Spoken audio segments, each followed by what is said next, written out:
Hello, I'm Dr. John Iskander. Welcome to CDC Beyond the Data. I'm here today with Dr. Indu Ahluwalia, Chief of CDC's Global Tobacco Control Branch. Welcome. Thank you. So Dr. Ahluwalia, about 6 years ago, we produced a public health grand rounds about global tobacco control. Can you bring us up to date about, first of all, what is the global burden of disease related to tobacco, and are we making progress in controlling that? Certainly. We know about 1 billion people in this century will die of tobacco smoking. So burden continues to be quite large. And in terms of, when we think about the CDC's role, we are able to help countries make critical decisions, and international organizations use the data that we collect through our surveillance systems to monitor what is going on in terms of both the burden of tobacco use as well as the solutions the countries have undertaken and potential impact of that. A recent report that was released by the World Health Organization indicated that there's certainly progress in terms of globally there's a reduction in tobacco use. And what we find is within that report, it also had some alarming things that the rate of decrease among low and middle income countries is slower. So we still have a lot of work to do, and we think that the data that we generate and we help countries to translate into actionable policies and programs are critical to moving the needle forward. So clearly we have ways then to monitor different aspects of smoking and tobacco globally.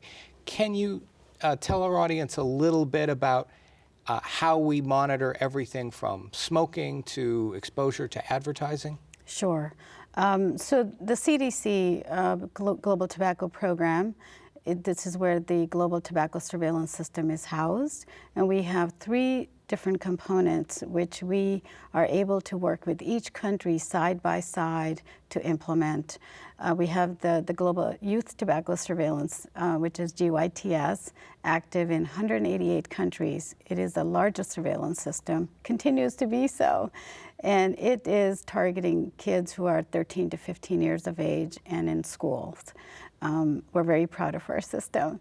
And then we have the GATS, which is the Global Adult Tobacco Surveillance, which is active in about 34 countries, and it targets adults 15 years of age or older.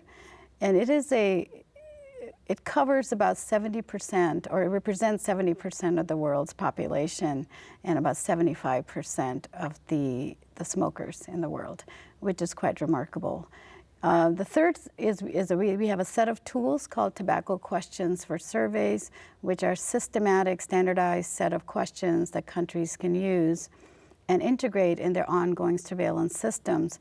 And with the 3 components, we feel that there is a sustainable way to monitor tobacco globally. And our role is to work with countries to figure out what their needs are, and then we work side by side with countries, ministries of health, ministries of education, even the global partners are at the table. And what we do is we systematically make sure the training is standardized, the data collection is standard, so we can compare the data across time and across countries. And that's an important part of having a surveillance system that contributes to the landscape. So, and you shared with me earlier some examples of countries that have used that monitoring and surveillance as part of their tobacco control strategies. I wonder if you could maybe just share one of those examples with us now. So using the data for tobacco control, I think, otherwise we're just groping in the dark, and countries are very eager to have data.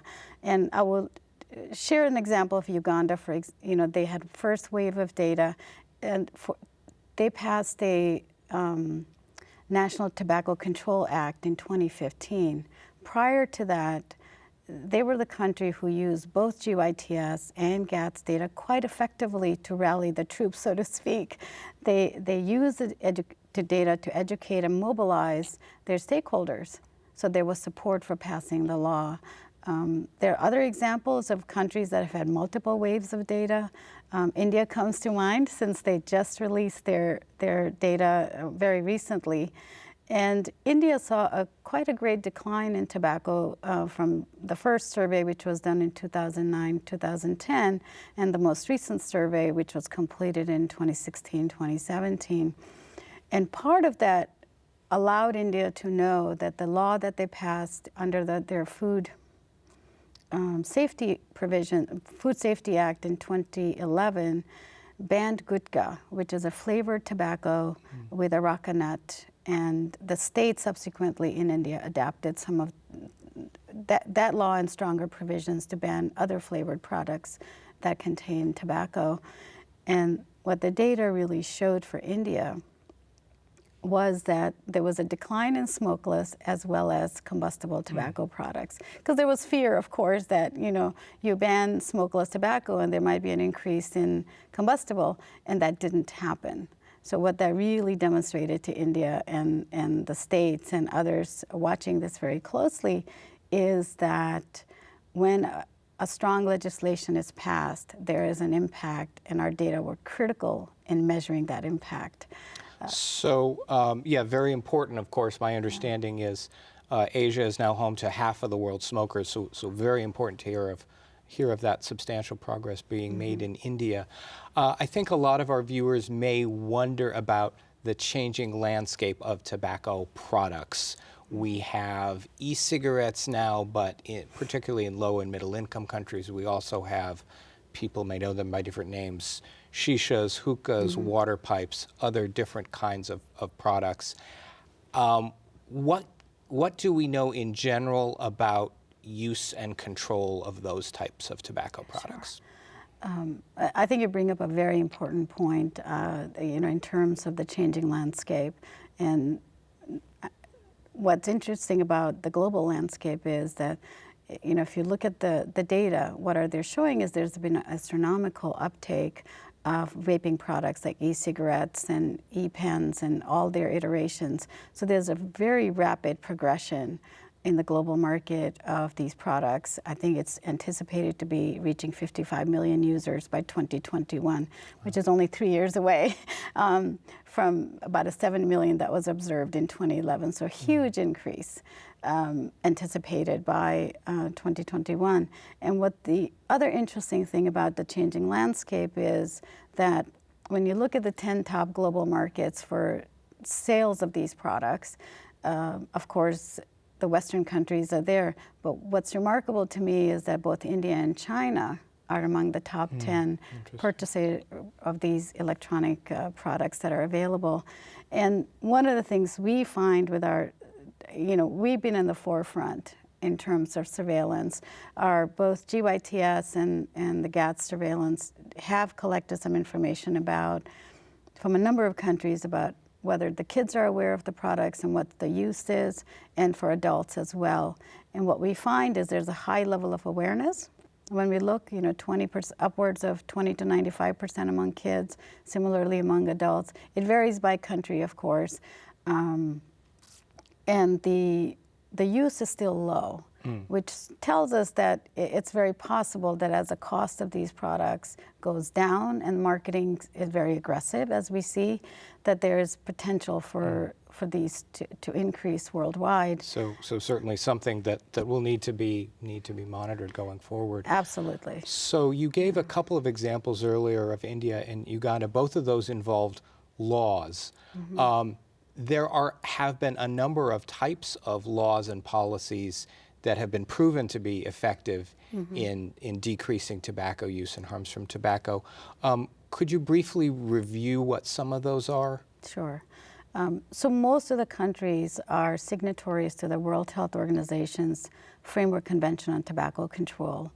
And with that comes a set of guidelines that countries can follow and reporting requirements. And in addition to those guidelines, there's the empowered demand reduction measures.